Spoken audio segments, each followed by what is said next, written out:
Hello, Son of God and my brother. This is your awakening and say my mind and you don't die. And today's teaching is the picture of crucifixion.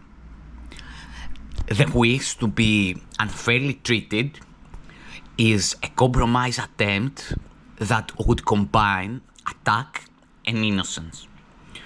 Who can combine the whole incompatible and make a unity of what can never join?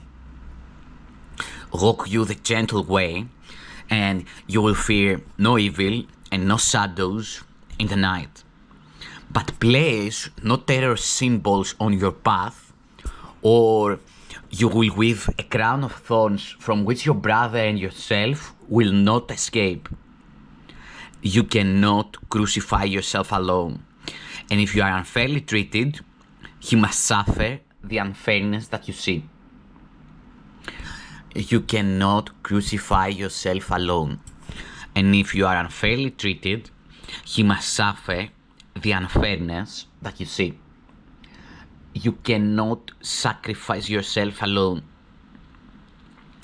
for sacrifice is total. If it could occur at all, it would entail the whole of God's creation and the Father with the sacrifice of His beloved Son. In your release from sacrifice is His made manifest and shown to be His own. But every pain you suffer, do you see as proof that He is guilty of attack. Thus, would you make yourself to be the sign that He has lost His innocence, and need but look on you to realize that He has been condemned, and what to you has been unfair will come to Him in righteousness. The unjust vengeance that you suffer now belongs to Him, and when it rests on Him, are you set free. Wish not to make yourself a living symbol for His guilt, for you will not escape the death you made for Him, but in His innocence you find your own. Whenever you consent to suffer pain, to be deprived, unfairly treated, or in need of anything, you but accuse your brother of attack upon God's Son. You hold a picture of crucifixion before His eyes, that He may see His sins are written in heaven in your blood and death, and go before Him, closing off the gate and damning Him to hell.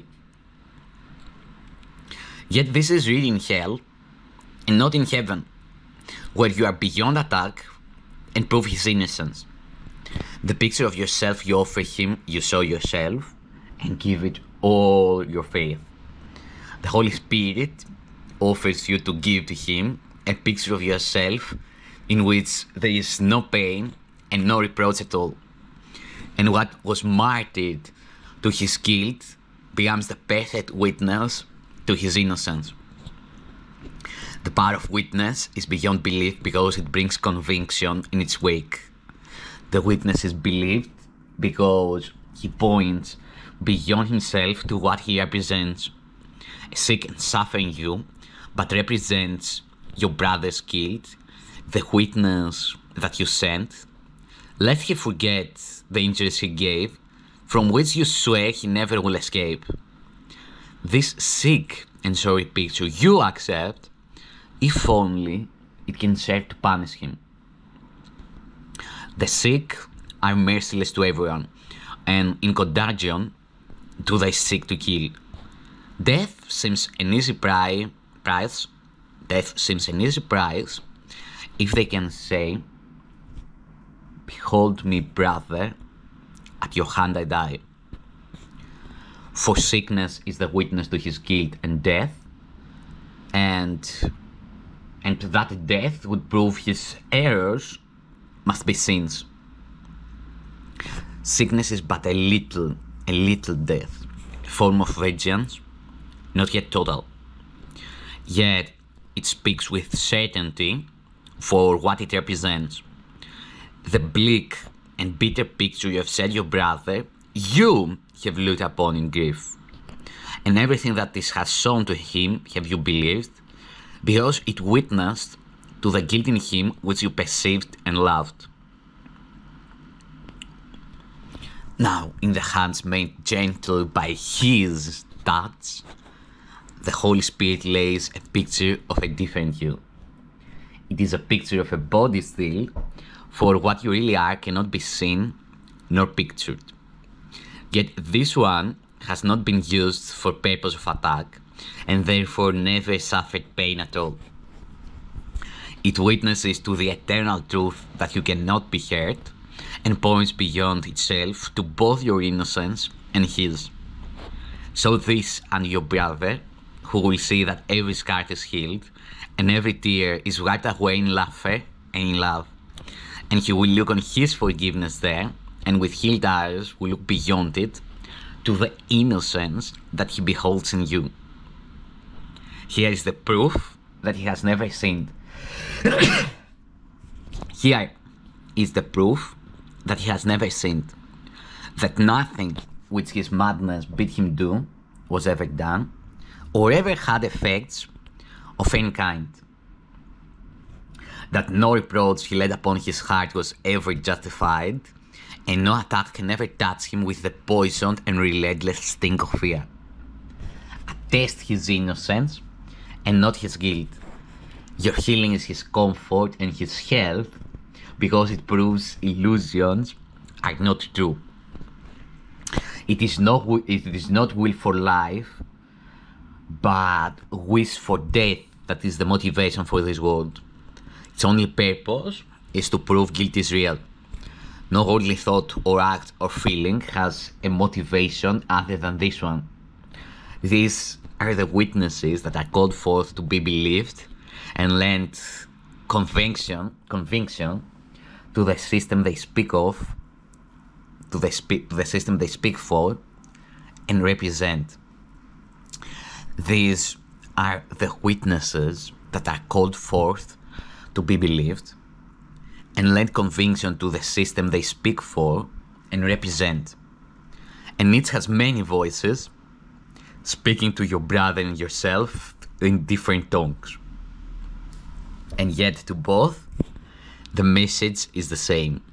A torment of the body seeks to show how lovely are the witnesses for guilt.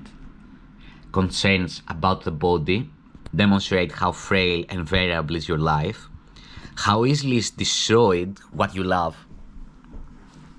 Depression speaks of death and vanity of real concern with anything at all. The strongest witness to futility that bolsters all the rest and helps them paint the picture in which sin is justified is sickness in whatever form it takes. The sick have reason for each one of their unnatural desires and strange needs.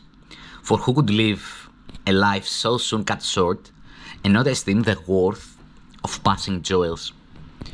What pleasures could there be that will endure? Are not the frail entitled to believe that every stolen scrap of pleasure is their righteous payment for their little lives? Their death will pay the price for all of them, if they enjoy their benefits or not. The end of life must come, whatever way that life be spent. And so take pleasure in the quickly passing and ephemeral. These are not sins, but witnesses unto the strange belief that sin and death are real, and innocence and sin, and innocence and sin will end alike within the termination of the grave. If this were true, there would be reason to remain content, to seek for passing joys, and cherish little pleasures where you can, if this were true.